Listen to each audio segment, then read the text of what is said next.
Hello students, स्वागत है आप सभी का English with Ranjan sir YouTube channel पे। और डियर, आज मैं लेकर हाजिर हूँ पास्ट इंडेफिनिट और पास्ट परफेक्ट दोनों में क्या अंतर है। तो डियर, आज थोड़ा सा समझ के और पूरी वीडियोस आप देखिए। जैसा आपको थंबनेल से पता चल रहा होगा कि हम टाइमलाइन के थ्रू आपको बताएंगे कि पास्ट इंडेफिनिट टेंस और पास्ट परफेक्ट टेंस आखिर होता क्या है। डियर, अगर मैं बात करूं हमारे जो बिहारी स्टूडेंट से, ठीक है, जो बिहार से बिलोंग करते हैं, एक्चुअली मैं खुद भी बिहार का हूं, तो हमारे यहाँ जो है ट्रांसलेशन पढ़ाया जाता है। तो ये डियर हमें 12th लेवल तक तो बहुत अच्छा लगता है, लेकिन जब डियर 12th लेवल के बाद हम निकल करके एसएससी या बैंकिंग की तैयारी करने के लिए निकलते हैं, ये बड़ा हमें महंगा पड़ जाता है। ठीक है, तो देखिए मैं थोड़ा सा चेक करने के लिए, और इवन की नोट में बिहार की बात करूं, यूपी वगैरह हो, राजस्थान हो, जहां की बोर्ड एग्जाम में ट्रांसलेशन पूछी जाती है, तो वहां पे डियर होता क्या है कि हमें ना ये वाला फॉर्मूला अपनाया जाता है, ता है ती है, इस तरीके से पढ़ाया जाता है। लाइक चुका था, कुछ सॉरी, चुका था, इस तरीके से हमें बताया जाता है। बट वाकई ऐसा नहीं है डियर, हमें कुछ तरीके सीखने पड़ेंगे जो आज की वीडियो में मैं आपको बताऊंगा। मैं पटना गया था, ट्रांसलेट करें डियर जरा इसको साथ साथ। तो आप करेंगे sir I went to Patna, I went to Patna. Second translation है मैं पटना गया था, एक गया है और एक गया था। फिर से हम कहेंगे कि sir I went to Patna, इसको भी हमने ऐसे ही किया है, I went to Patna. Next में पटना जा चुका था, now we have to change the tense. I had gone to, या ज्यादा हुआ तो बहुत अच्छा करने के लिए हम बना देंगे बीन टू पटना, ये थर्ड वन हो गया। एंड मैं पटना गया हूं, अब यहाँ पे चूंकि है लग गया है तो हमारे पास टेंस चेंज हो गए कि I have like gone to, या यहाँ पे फिर से बीन टू पटना। हम ऐसे बना देंगे। Now this is my translation trick कि हम ऐसे बना देंगे। बट डियर, कभी आपने सोचा है कि कौन कौन से इसमें सेंटेंसेज आपके सही हैं और कौन कौन से गलत हैं? डियर, मैं एक्चुअली किसी को ब्लेम नहीं करना चाहूंगा, बट अगर आप यूट्यूब पे वीडियो देखते हैं डियर, तो आप बहुत अच्छे से सोच समझ करके चैनल सेलेक्ट करते हैं कि हाँ यहाँ से दिखेंगे। और कुछ हमारी चैनल सेलेक्ट करने का ये भी दिमाग होता है कि अगर उनके सब्सक्राइबर ज्यादा हो और उनके व्यूज ज्यादा हो, तो हम इस पे फोकस जरूर करते हैं कि सब्सक्राइबर ज्यादा और व्यूज ज्यादा है तो टीचर अच्छा होगा। बाकी अच्छे होते भी हैं टीचर, ऐसा मना नहीं कर रहा हूं मैं, बट यहीं पे आप धोखा खाते हैं। डियर, अगर मैं बात करूं इवन ऑन यूट्यूब, मैं किसी को ब्लेम नहीं कर रहा हूं, क्योंकि ये मेरा पर्सनल पॉइंट ऑफ व्यू है, तो अपनी अपनी राय है, आप जहां भी वीडियो देखिए। बट डियर, मैं ये कहता हूं कि आप सही देखिए, जो भी चीजें हो ना वो यस हो, वो करेक्ट हो। कि अगर अपनी इंग्लिश सीखनी है, इंग्लिश अच्छी करनी है, तो हमें इंग्लिश पे फोकस करना पड़ेगा।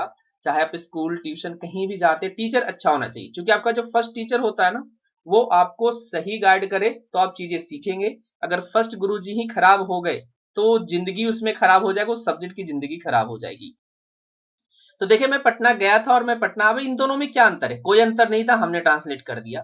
बट जैसे ही हमने चुका था देखा डियर, हमें लगा अरे यार ये तो हेड लगेगा इसमें। एंड इवन ऑन यूट्यूब जो मैं बता रहा था, बहुत सारे टीचर ऐसे पढ़ा रखे हैं। बट मैं किसी को ब्लेम नहीं कर रहा हूं कि अपने आप को बहुत बड़ा विद्वान समझ रहा हूं। मैं डियर अभी भी पढ़ता हूं, मैं अभी भी सीखता हूं। इवन जो अच्छे टीचर्स हैं मैं उनकी वीडियोस देखता हूं, मैं पढ़ता हूं, सीखता हूं। बट डियर, ये सेंटेंस ग्रामेटिकली गलत है। हमने क्या देखा, चुका था, हमने टेंस चेंज कर दिया, भैया हैड लगेगा। अब बात करें इसको तो ये हो गया सही हमारा। तो डियर, सिर्फ यहाँ पे 3 सेंटेंस हमारे सही थे, ये सही थे, ये भी सही थे, और हमारे जो तीसरे नंबर की थी जो मैं फंसाना चाहता था आपको, आप यहाँ पे फंस गए, ये सेंटेंस डियर गलत है। क्यों गलत है अभी हम आएंगे। हिंदी गलत नहीं है डियर, इंग्लिश गलत है। हिंदी तो बेचारा अपने आप में सही है, बट यहाँ पे मैं जवाब दे दूं कि इसका जो ट्रांसलेशन सही होगा वो होगा आई वेंट टू पटना। चलिए अब मैं डिटेल पढ़ता हूँ। तो डियर, बात करते हैं पास्ट इंडेफिनिट और पास्ट परफेक्ट, क्योंकि यही हम डिफरेंशिएट कर रहे थे कि दोनों में क्या अंतर है। पहले तो स्ट्रक्चर देख लें, V2 और इधर है हैड प्लस V3, बहुत बड़ा अंतर है डियर। वर्ब की यहाँ सेकंड फॉर्म है, यहाँ हैड प्लस वर्ब की थर्ड फॉर्म है। अब देखिए डियर, इस टाइमलाइन पे जो भी एक्शन चल रहा है डियर, वो कहीं ना कहीं एक टाइमलाइन पे सीमित है, वो कहीं ना कहीं हो ही रहा होगा, एक सीक्वेंस में ऐसे चलते चल रहा है।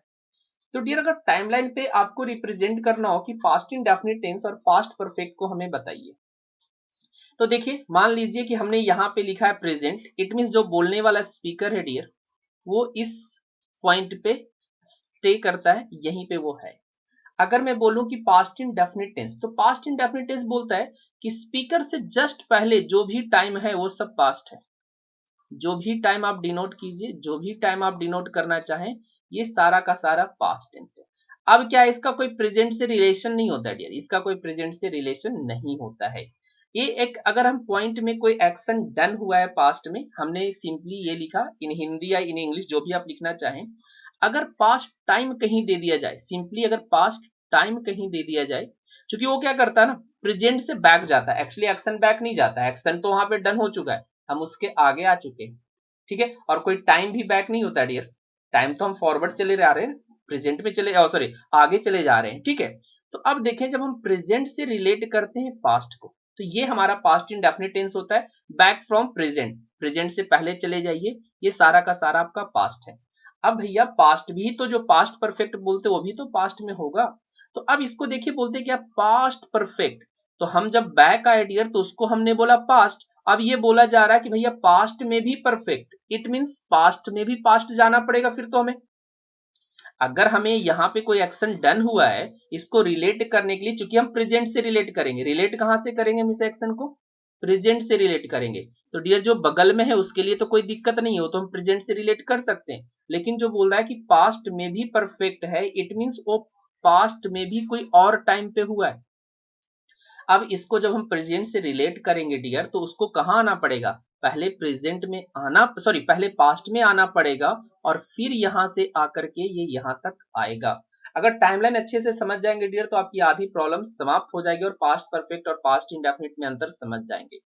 सिंपल डियर, देखिए पहले तो यही समझे कि पास्ट परफेक्ट जो होता है वो पास्ट ऑफ पास्ट कहते हैं। देखिए यहाँ पे हमने लिखा है वो पास्ट ऑफ पास्ट होता है, मतलब कहने का कि एक पास्ट तो हमारा पास्ट इंडेफिनिट जिसको बोलते हुए लाई यहाँ पे करता है, ये जो सिंपल पास्ट है ये जस्ट प्रेजेंट के बगल में लाई करता है, ठीक है।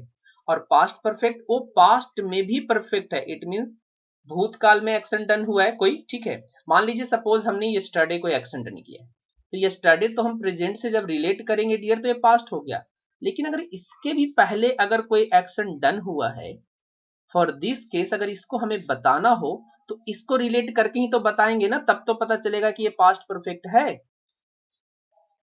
बात समझ में आ रही है? तो कहने का हुआ कि अगर हम पास्ट परफेक्ट यूज करते हैं डियर, तो यहाँ पे हमें एटलीस्ट दो एक्शंस तो दिखाने पड़ेंगे, तभी तो हम रिलेट कर पाएंगे भाई, कि एक यहां तक आया है और एक यहाँ पे समाप्त हुआ है। जैसा बहुत नोन एक सेंटेंस है डियर, डॉक्टर के आने के पहले, डॉक्टर के आने के पहले रोगी मर चुका था, रोगी मर चुका था। अब इसी सेंटेंस से मैं आपको दोनों में डिफरेंशिएट करके बता रहा हूं।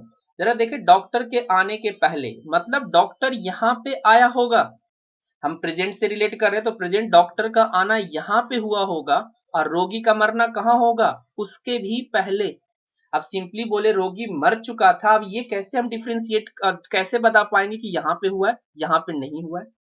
पॉइंट समझ में आ रही है ना? अगर मैं सिर्फ ये बोलूं कि रोगी मर चुका था, ये सर पास्ट परफेक्ट में, कैसे भाई पास्ट परफेक्ट में है, हम कैसे रिलेट कर पाएंगे, जब तक हम उसमें दूसरे टेंस नहीं लगाएंगे तो हम कैसे उसके बैक वाले टेंस को बता पाएंगे, बैक वाले सेंटेंस को बता पाएंगे।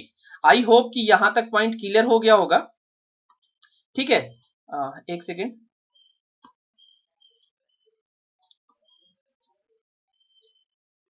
तो देखिए आई होप ये जो सेंटेंस मैंने लिया ये सिर्फ यही समझाने के लिए लिया है कि पास्ट परफेक्ट अगर आपको लिखना है, मतलब हैड प्लस वर्ब की थर्ड फॉर्म डियर आपको लिखनी है, तो आपको उसको किसी ना किसी से रिलेट करना पड़ेगा, डायरेक्ट हम पास्ट परफेक्ट का यूज नहीं कर सकते।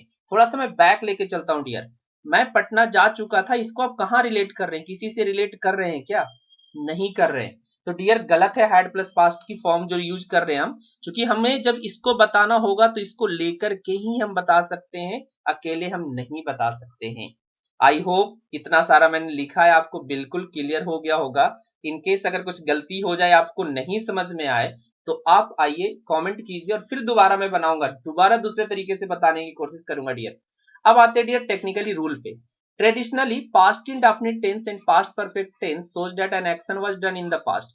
ये ट्रेडिशनली लिखा हूं, ये मैं अपने तरीके से नहीं लिखा हूं, लोग यही पढ़ते हैं कि पास्ट इंडेफिनिट और पास्ट परफेक्ट एक्शन पास्ट में डन हो जाता है, इसको हम कहते हैं पास्ट इंडेफिनिट या पास्ट परफेक्ट टेंस, ठीक है।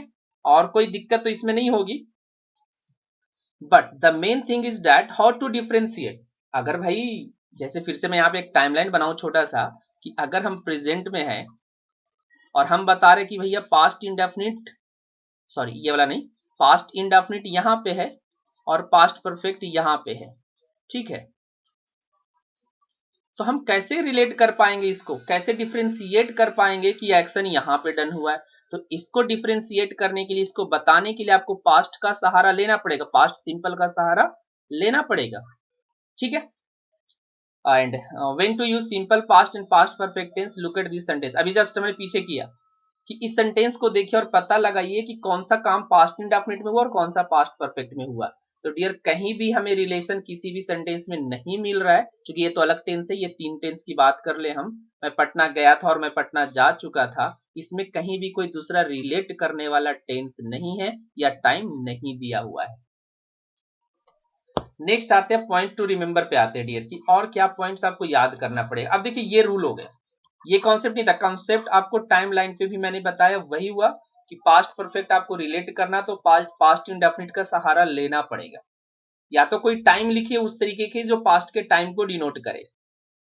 तो अब देखिए ये जो कॉन्सेप्ट, ये जो रूल है ना, ये रूल थोड़े से आप समझिए फिर आपको समझ में आएगा। Simple past tense shows absolute action and can be used alone. ये देखिए एब्सोल्यूट एक्शन बताता है, एब्सोल्यूट का मतलब ये किसी से रिलेट नहीं करता है, ये किसी से रिलेट नहीं करता है। Simple past tense can be used with और विदाउट पास्ट टाइम। अगर मैं लिखूं कि ही वेंट देयर, सही है, कोई दिक्कत नहीं, ही वेंट देयर, लेकिन चूंकि हम बताए कि वहां पे एक पॉइंट पे एक्शन डन होता है, तो इस पॉइंट को आप बता भी सकते हैं। अगर इस तरीके से टाइमलाइन बताऊं तो यहाँ पे अगर हम प्रेजेंट है, स्पीकर है, बार बार मैं लिख रहा हूं कि अगर यहाँ पे डन हुआ है तो आप इस टाइम को बता दीजिए या तो ना भी बताइए, क्योंकि जब हम पास्ट टेंस V2 यूज करते हैं तो ये पास्ट टेंस बताता है। लिख दीजिए आई वेंट देयर यस्टरडे, ना भी लिखिएगा तो कोई दिक्कत नहीं है, क्या दिक्कत है, टाइम तो हमने लिख ही दिया। Past denoting time, yesterday, last week, last month, last year, last January, एगो।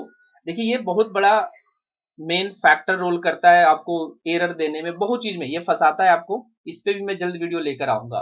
एगो, previous year, month, day etcetera, ये सारा चीज डियर हम यूज करते हैं पास्ट टाइम के साथ, इट मींस वर्ब की सेकेंड फॉर्म के साथ, ठीक है।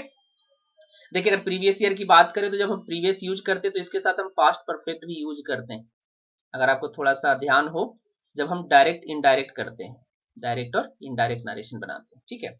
She had done her graduation in 2019। अब देखिए, और शी डिड और she completed her graduation in 2019। अभी हमने बताया कि जैसे ही हम पास्ट की एक पॉइंट ऑफ टाइम की बात करेंगे डियर तो हमें V2 यूज करना है। अब देखिए इन 2019 एक पॉइंट की बात कर रहा है, अगर एक्चुअली 2019 ड्यूरेशन भी हो सकता है, बट ये पॉइंट को डिनोट कर रहा है, और फॉर दिस रीजन फर्स्ट वाला हमारा गलत हुआ, क्योंकि मैंने बताया कि हैड प्लस वर्ब की थर्ड फॉर्म रिलेटिव वे में यूज करते हैं, जैसे मैंने बताया डॉक्टर के आने के पहले रोगी मर चुका था। नेक्स्ट आए जरा पास्ट परफेक्ट के लिए देखें, can not be used alone. पहले तो माइंड में ये रखिए कि हैड प्लस वर्ब की थर्ड फॉर्म अकेले नहीं आएगा, अकेले नहीं आएगा, किसी भी हालत में अकेले ये नहीं आएगा। Past perfect tense shows relative completion of two actions. देखिए ये क्या करता है कि टू एक्शंस जो रिलेट करता हुआ है एक दूसरे से, इन दोनों के कंप्लीशन को बताता है, नॉट एब्सोल्यूट कंप्लीशन। ऐसा नहीं कि किसी एक एक्शन का एब्सोल्यूट कंप्लीशन बता दिया कि एक एक्शन डन हुआ है उसके लिए, तो उसके लिए हमारे पास कौन सा वर्ब फॉर्म है, V2 है। Past perfect tense must be used with a relative action, एक तो रिलेट करता हुआ एक्शन हो, और अ टाइम डिनोटिंग एडवर्ब, या तो कुछ टाइम डिनोटिंग एडवर्ब्स आपको याद करने पड़ेंगे जिसके साथ हम पास्ट परफेक्ट का यूज करते हैं, like already, before, much earlier, several times before. अब इसका यूज क्यों होता है डियर, मैं पुनः टेंस की नई सीरीज लेकर आने वाला हूं, हमारे पुराने वीडियोज हैं बट इसकी नई सीरीज में लेकर आने वाला हूं, इसमें मैं सारा कुछ डिस्कस आपको करूंगा। She had done this work 4 days ago। अब देखिए यहां पे जब हम बात करते एगो की, तो एगो क्या बताता है डियर, एगो बताता है, देखिए एगो और बिफोर में थोड़ा सा अंतर भी समझ लीजिए। अगर हम प्रेजेंट में है, ठीक है, तो प्रेजेंट के पहले अगर कोई एक्शन हुआ है तो उसके लिए हम एगो का इस्तेमाल करते हैं, ठीक है। और बिफोर क्या बताता है, बिफोर बताता है पास्ट में भी कोई एक्शन पहले हुआ हो, मतलब ये पास्ट ऑफ पास्ट ये भी है, ई आएगा। ठीक है, मतलब कि अगर हम बिफोर यूज कर रहे हैं तो इस्तेमाल करते इसमें ध्यान रखेंगे कि ये कोई एक्शन डन हुआ उसके पहले की बात बिफोर करता है और एगो प्रेजेंट से रिलेट करता है। देखो बिफोर पास्ट से रिलेट करता है और एगो किससे रिलेट करता है, प्रेजेंट से रिलेट करता है। ठीक है, अगर हमने लिखा है कि she had done this work 4 days ago, तो डियर ये गलत हो जाएगा क्योंकि हमने हैड प्लस, या तो हम इसको क्या कर दें V2 में चेंज कर दें, या she had done this work 4 days before, या हम लिख दें कि उसने 4 दिन पहले काम समाप्त कर लिया। अब इसको कैसे समझेंगे जरा देखें कैसे यूज किया हमने हैड प्लस वर्ब की third form. She had done this work 4 days before, it means जब स्पीकर बोल रहा है ना, ठीक है, स्पीकर बोल रहा है कि अब उसके पास्ट होगा उसके 4 दिन पहले, यहां से 4 दिन पहले। She had done this work 4 days before, अब ये दर्शा रहा है कि जब भी बोला जा रहा होगा, ठीक है, उसके 4 दिन पहले। लेकिन एगो क्या बताता है कि जब स्पीकर बोल रहा है तो यहां से यहां तक। आई होप अगर कुछ भी डियर कंफ्यूजन हो, अगर शायद मेरी सेंटेंसेज में कुछ कंफ्यूजन वगैरह रह गया हो, तो एक बार आप कमेंट करके जरूर बताएं, मैं दोबारा इसको कंक्लूड करने की कोशिश जरूर करूंगा। तो डियर देखिए अब कंक्लूजन फाइनल निकल के यही आता है, जैसे हमने ये सेंटेंस लिखा ना, अगर इस वाले लास्ट वाले सेंटेंस में अगर कोई आपको दिक्कत हो, चलिए इसको मैं स्टार लगाता हूँ, अगर कोई दिक्कत हो तो आप सिंपली कमेंट कीजिए कि सर ये वाला सेंटेंस हमको समझ में नहीं आया। इसी तरह के सेंटेंस में आपको बहुत सारे लिख करके बताऊंगा। ठीक है, या मैं लिख दूं she had done this work 4 days before, अगर हम यहाँ पे लिख दें कि 4 days बिफोर, चलिए रहने दीजिए इतना ही, अगर कोई कंफ्यूजन हो तो बताइएगा। ठीक है, आते हैं डियर कंक्लूजन पे। कंक्लूजन की बात करते हैं कि past indefinite tense shows the absolute completion of an action done in the past, whereas past perfect tense shows the relative completion of 2 actions. Simply conclusion हम ये निकालते हैं कि अगर एक एक्शन पास्ट में डन हुआ है तो पास्ट इंडेफिनिट टेंस यूज कीजिए, और दो रिलेटिव एक्शन जो एक दूसरे से रिलेट करता हुआ पास्ट में डन हुआ है तो पास्ट परफेक्ट का इस्तेमाल कीजिए। If you are going to use past perfect tense, you need to have at least 2 actions done in the past। देखिए बेसिक चीज मैंने लिखा, ये कॉन्सेप्ट वाली नहीं है, ये कम से कम 2 सेंटेंस को लिखे जिससे आप उसको रिलेट कर पाए। आई होप समझ में आया होगा सेंटेंस की किस तरीके से हम बनाएंगे। डियर वीडियो आपको पसंद आए तो वीडियो को लाइक कर दीजिएगा, शेयर कर दीजिए वीडियो को, और अगर अभी तक आपने सब्सक्राइब नहीं किया है तो सब्सक्राइब कीजिए और बेल आइकन प्रेस जरूर कीजिए। चलिए डियर मिलेंगे हम एक नेक्स्ट वीडियो में, तब तक के लिए जय हिंद जय भारत।